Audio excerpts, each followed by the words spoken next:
నిర్జల ఏకాదశి ఈ రోజుని ఆధ్యాత్మికంగా చాలా శక్తివంతమైనదిగా భావిస్తారు. జ్యోతిష శాస్త్ర ప్రకారం ఈ ఏకాదశి ప్రభావం కొన్ని రాశులపైన ప్రత్యేకంగా ఉంటుంది. ముందుగా నిర్జల ఏకాదశి అంటే ఏమిటి? అది ఎప్పుడు వస్తుంది? ఆ ఏకాదశి విశిష్టత ఏమిటి? అనే విషయాలు ముందుగా చర్చించుకుందాం. మన హిందూ సనాతన ధర్మంలో ఏకాదశి తిథికి విశిష్ట స్థానం ఉంది. నెలకు 2 సార్లు అంటే కృష్ణపక్షం, శుక్లపక్షంలో వచ్చే ఏకాదశి తిథి రోజున శ్రీ మహావిష్ణువుని పూజించటం వల్ల విశేష ఫలితాలు లభిస్తాయని నమ్మకం. ఈ నేపథ్యంలో జ్యేష్ఠ మాసంలోని శుక్లపక్షంలో వచ్చే ఏకాదశిని నిర్జల ఏకాదశి లేదా భీమ ఏకాదశి అని అంటారు. ఈ నిర్జల ఏకాదశి రోజున దాన ధర్మాలకు ప్రత్యేక ప్రాముఖ్యత ఉంది. ఈ రోజున ఏ వస్తువులను దానం చేస్తే మీరు కోరుకున్న ఫలితాలను సాధించగలరో ఇప్పుడు తెలుసుకుందాం. ఒక సంవత్సరంలో మొత్తం 24 ఏకాదశులు వస్తాయి. ఇందులో నిర్జల ఏకాదశిని అత్యంత ముఖ్యమైనదిగా భావిస్తారు. నిర్జల ఏకాదశి ఉపవాసం అన్ని ఏకాదశులలో ఉత్తమమైనదిగా పరిగణించబడుతుంది. నిర్జల ఏకాదశి ఉపవాసం జ్యేష్ఠ మాసంలోని శుక్లపక్షం ఏకాదశి తిథి రోజున పాటించబడుతుంది. అయితే దీనినే భీమ ఏకాదశి అని కూడా అంటారు. భీముడు ఈ ఏకాదశిని చేయటం మొదలు పెట్టాడని, అప్పటి నుంచి ఈ ఏకాదశికి భీమ ఏకాదశి అని పేరు వచ్చిందని పురాణాల కథనం. ఈ 2025వ సంవత్సరంలో జూన్ 6 శుక్రవారం రోజున నిర్జల ఏకాదశి ఉపవాసం పాటించబడుతుంది. ఈ రోజున పేదవారికి దానం చేయటం వల్ల పాపాలు నశించి విష్ణువు అనుగ్రహం లభిస్తుందని పురాణాల కథనం. ఈ నిర్జల ఏకాదశి తిథి జూన్ 6, 2025 మధ్యాహ్నం 2:15 ప్రారంభమవుతుంది. ఈ ఏకాదశి తిథి మర్నాడు అంటే జూన్ 7న ఉదయం 4:47 ముగుస్తుంది. ఈ నేపథ్యంలో ఉదయం తిథి అయినందున ఏకాదశిని 6 జూన్ 2025 శుక్రవారంన జరుపుకుంటారు. అన్ని ఏకాదశి ఉపవాసాలలో నిర్జల ఏకాదశి ఉపవాసం అత్యంత కష్టతరమైనదిగా పరిగణించబడుతుంది. జ్యేష్ఠ మాసంలో వచ్చే ఈ నిర్జల ఏకాదశి ఉపవాసాన్ని ఆహారం మాత్రమే కాదు, కనీసం నీరు కూడా తీసుకోకుండా పాటిస్తారు.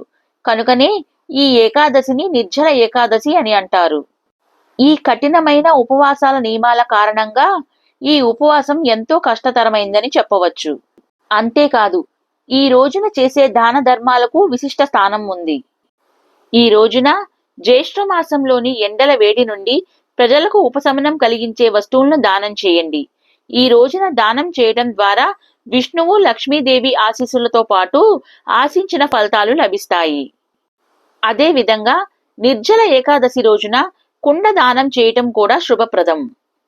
ఈ రోజున ఒక వ్యక్తికి నీరు అందించడం ద్వారా లేదా మజ్జిగను వితరణ చేయటం ద్వారా పుణ్యం లభిస్తుంది. ఈ రోజు నీటిని దానం చేస్తే డబ్బుకు సంబంధించిన లేదా వివాహానికి సంబంధించిన సమస్యలు తొలగిపోతాయని నమ్ముతారు. నిర్జల ఏకాదశి రోజున పుచ్చకాయ, దోసకాయ వంటి వాటిని దానం చేయండి. ఈ రోజున పేదలకు బట్టలు, ధాన్యాలు దానం చేయటం, బియ్యం, గోధుమలు, పండ్లు, కూరగాయలు వంటివి పేదలకు సహాయం చేయటం వల్ల శ్రీ మహావిష్ణువు ఆశీర్వాదం లభిస్తుంది. అలాగే నిర్జల ఏకాదశి నాడు ఫ్యాన్, గొడుగు, బెల్లం దానం చేయడం చాలా ఫలవంతమైనదిగా పరిగణించబడుతుంది. అదేవిధంగా దేవాలయాలు, ట్రస్ట్లు, ధార్మిక సంస్థలు అవసరంలో ఉన్న వారికి కూడా డబ్బును విరాళంగా ఇవ్వచ్చు. ఇది ఒక గొప్ప శుభప్రదమైన కార్యంగా పరిగణించబడుతుంది. అదేవిధంగా గోశాలలోని ఆవులకు పచ్చగడ్డి వంటి ఆహారాన్ని లేదా డబ్బును కూడా ఇవ్వవచ్చు. ఇది జీవితంలో సానుకూల విషయాలను ఆకర్షించడంలో సహాయపడుతుంది. నిర్జల ఏకాదశి రోజున పేదలకు పసుపు రంగు దుస్తులను కూడా దానం చేయవచ్చు. పసుపు విష్ణువుకి ఇష్టమైన రంగులలో ఒకటి. ఈ రంగులో ఉన్న దుస్తులను దానం చేయటం వల్ల విష్ణువు సంతోషపడతాడని నమ్మకం. అయితే ఈ నిర్జల ఏకాదశి ప్రభావం కొన్ని రాశులపైన ప్రత్యేకంగా ఉంటుంది. అవి ఏమేం రాశులో ఇప్పుడు తెలుసుకుందాం. మేషరాశి. ఈ రోజు మేషరాశి వారికి చాలా శుభప్రదంగా, ఫలప్రదంగా ఉంటుంది. మీరు చాలా కాలంగా కష్టపడి చేస్తున్న పనులు ఇప్పుడు సానుకూల ఫలితాలను ఇస్తాయి. పనిలో మీ పేరు ప్రఖ్యాతలు పెరుగుతాయి. మీ ఆర్థిక పరిస్థితి మెరుగుపడే సూచనలు ఉన్నాయి. లక్ష్మీదేవి ఆశీస్సులతో మీ జీవితంలోకి సంపద, సౌభాగ్యం, అదృష్టం ప్రవేశిస్తాయి. మీ వ్యక్తిగత జీవనంలో కూడా ఆనందం, శాంతి ఉంటాయి. ఈ రోజున ఉపవాసం ఉండటం వల్ల మానసిక ప్రశాంతతతో పాటు ఆధ్యాత్మిక శక్తి కూడా మీకు లభిస్తుంది.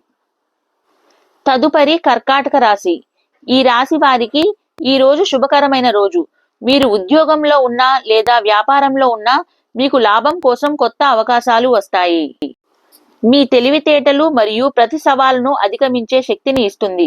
ఈ రోజు లక్ష్మీదేవి ప్రత్యేక అనుగ్రహంతో ఆర్థిక పరిస్థితి బలంగా ఉండి పెట్టుబడి ద్వారా లాభాలు పొందే అవకాశం ఉంటుంది. ఆరోగ్యం బాగుపడుతుంది. మనసు సంతోషంగా ఉంటుంది. నిర్జల ఏకాదశి నాడు ఉపవాసం ఉండటం వల్ల మీ జీవితంలో శ్రేయస్సు, స్థిరత్వం కలుగుతాయి. తదుపరి ధనస్సు రాశి. ఈ రాశి వారికి ఈ రోజు కొత్త ఆరంభాలకు, అదృష్టానికి ప్రతీక. మీరు కొత్త ప్రాజెక్ట్ లేదా పనిని ప్రారంభించాలనుకుంటే ఈ సమయం చాలా అనుకూలంగా ఉంటుంది. మీ కృషి, సానుకూల దృక్పథం, బలమైన సంకల్ప బలంతో విజయం మీతో ఉంటుంది. లక్ష్మీదేవి ఆశీస్సులతో మీ సంపద పెరుగుతుంది. కుటుంబ సంబంధాలలో ప్రేమ, సామరస్యం ఉంటాయి. ఈ ఉపవాసం ద్వారా మీరు మానసిక స్థిరత్వం, ఆధ్యాత్మిక సంతృప్తిని అనుభవిస్తారు. తదుపరి మీనరాశి. ఈ నిర్జల ఏకాదశి మీనరాశి జాతకులకు ఎంతో ప్రీతికరమైనది. మీరు ఆర్థిక సమస్యలతో సతమతమవుతుంటే ఇప్పుడే మీరు వాటిని వదిలించుకుంటారు. నూతన ఆస్తిని సంపాదించి కోరికలు తీర్చే సూచనలు ఉన్నాయి. లక్ష్మీదేవి ఆశీస్సులతో మీ జీవితంలో ఆనందం, శాంతి, ఆధ్యాత్మిక సమతుల్యత ఏర్పడతాయి. కుటుంబంలో ప్రేమపూర్వక వాతావరణం ఉంటుంది. మీరు ఉత్సాహంతో జీవితంలో ముందుకు సాగుతారు. ఈ రోజున ఉపవాసం ఉంటే అన్ని రకాల విఘ్నాలు, బాధలు తొలగిపోతాయి. ఈ నిర్జల ఏకాదశి నియమాన్ని భక్తి, శ్రద్ధలతో, నమ్మకంతో పాటిస్తే మోక్షాన్ని ప్రసాదిస్తుందని పురాణాలు చెబుతున్నాయి. మా వీడియో కనుక మీకు నచ్చినట్టయితే సబ్స్క్రైబ్ చేసి ఒక లైక్ చేయండి.